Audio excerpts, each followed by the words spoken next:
मी त्याच्यावर अधिकचं बोलणार नाही. ते स्वतःला महाराष्ट्राचे जिल्ह्याचे नेते समजून घेतात. त्यांना उमेदवार मिळणं गेल्यावर काय करतील ते एकाच घरचे 6 नाही 10 पण देतील. शेवटी त्यांना पॅनल उभा करायचा ना, उमेदवार किती आहेत हे महत्वाचं. लोकल आमदारांनी चिखलीकरांनी आत्मपरीक्षण करण्याची गरज आहे.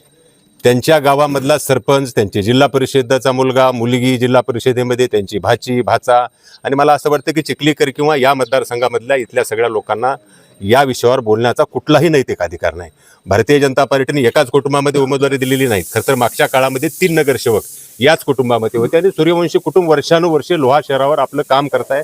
आणि त्यामुळं वेगवेगळ्या कुटुंबाची एकमेकाचं नातं जोडलं म्हणजे कुटुंबामधला माणूस होत नाही. आणि निश्चितच भारतीय जनता पार्टीने जिंकणारे उमेदवार दिलेले आहेत.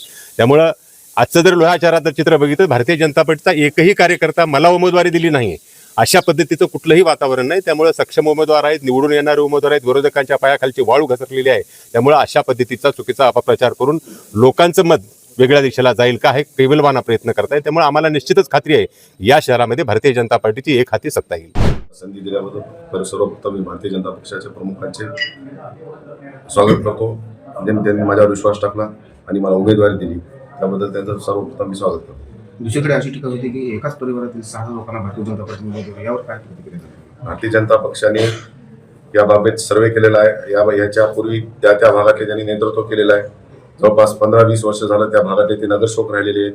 आणि भारतीय जनता पक्षाने उमेदवारीसाठी त्यांनी पक्षाला उमेदवारी मागितलेली आहे आणि पक्षाने मेरिट करून उमेदवारी दिलेली आहे.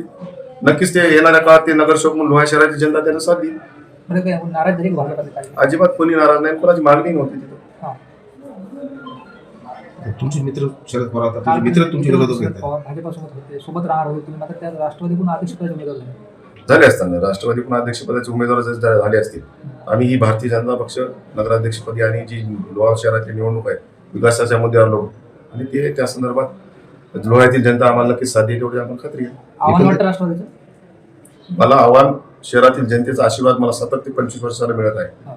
मी लोहा नगरपालिकेच्या 2005 पासून नगरसेवक पदापासून उपाध्यक्ष पदापासून आज 2018ला भारतीय जनता पक्षातून थेट नगराध्यक्ष निवडून आलेला आहे.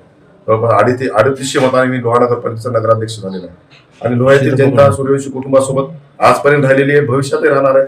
त्यामुळे भारतीय जनता पक्षाचा नगराध्यक्ष आणि 20 ला 20 नगरसेवक लोहा शहर निवडून देणार यात काही शंका नाही.